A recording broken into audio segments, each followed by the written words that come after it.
Fala, meus jovens, sejam muito bem-vindos a mais uma aula do curso online gratuito. Eu sou o Edu, professor de Biologia, e eu vou te acompanhar numa aula sobre taxonomia.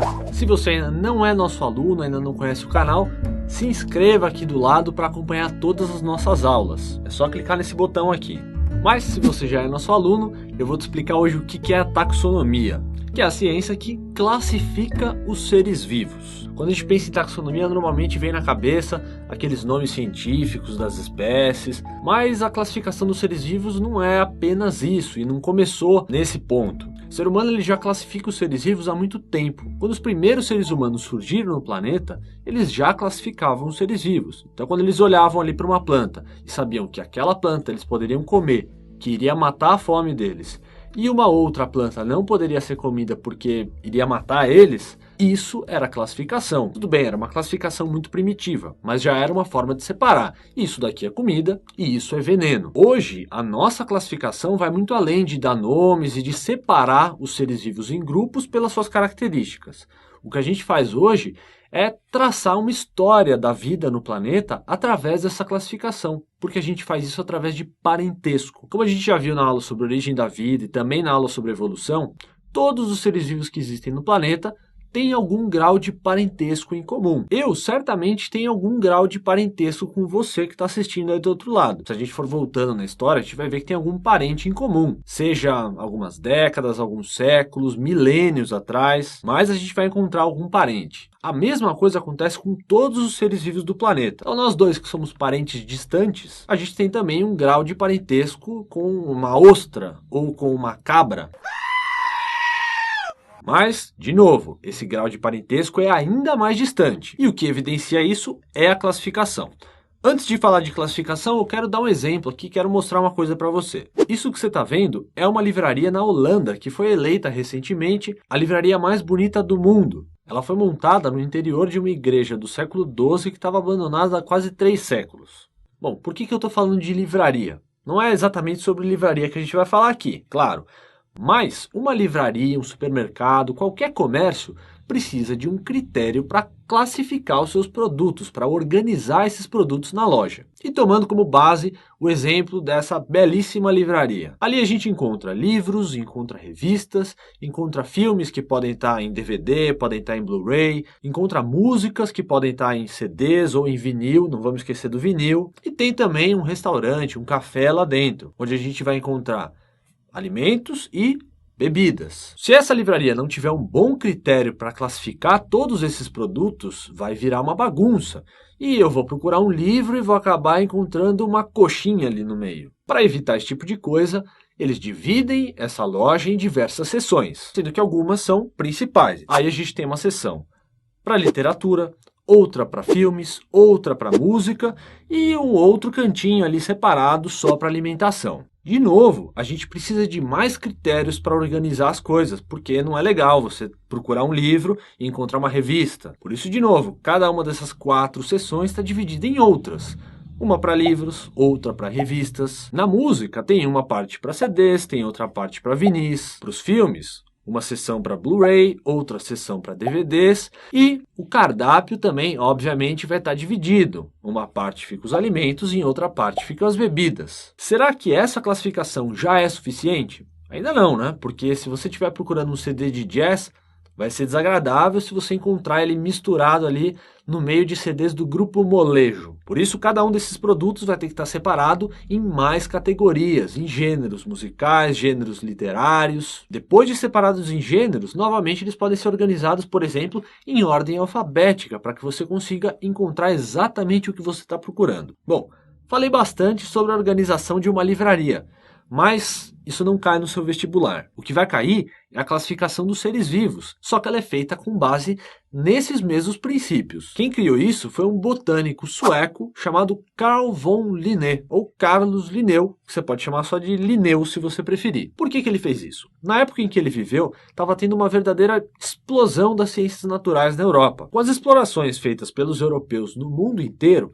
diversas espécies de animais e de plantas eram levadas do mundo inteiro para serem estudadas na Europa. E com isso a variedade de seres vivos para serem estudados aumentou muito. Só que como eles não tinham um bom critério para organizar tudo isso e nem para classificar, cada animal que chegava ali recebia um nome. E muitas vezes o mesmo ser vivo recebia 2, 3 nomes. Era realmente uma grande bagunça. Para piorar, os nomes não eram simples, o que tornava a organização dessas coleções impossível. Linneu percebeu isso daí e falou, bom, daqui a pouco vai ficar impossível de se trabalhar porque a gente não tem um bom critério de organização. Vamos colocar ordem nas coisas. E foi o que ele começou a fazer.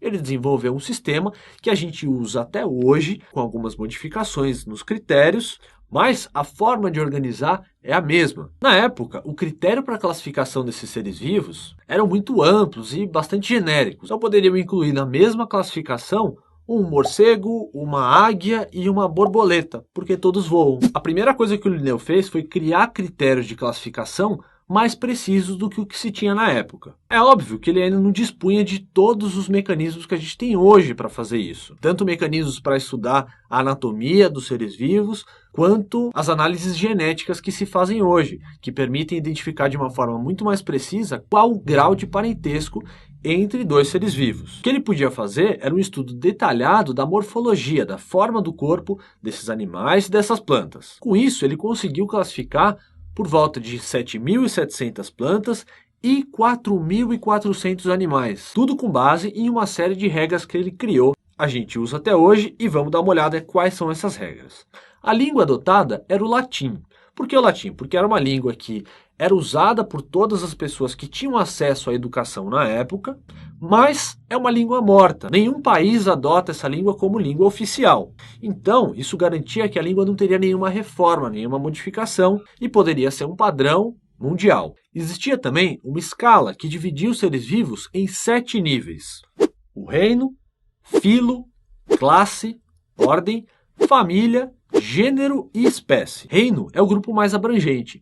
Lembra no exemplo da livraria que eu falei que tinham 4 grupos principais? Literatura, filmes, música e alimentos? Aqui no reino é a mesma coisa. A gente tem 5 reinos principais. Reino Monera, que é onde são colocadas as bactérias. Reino Protista, que é onde são agrupados os protozoários e as algas. Reino Plantae, que é onde são colocadas as plantas. Reino Fungi, os fungos.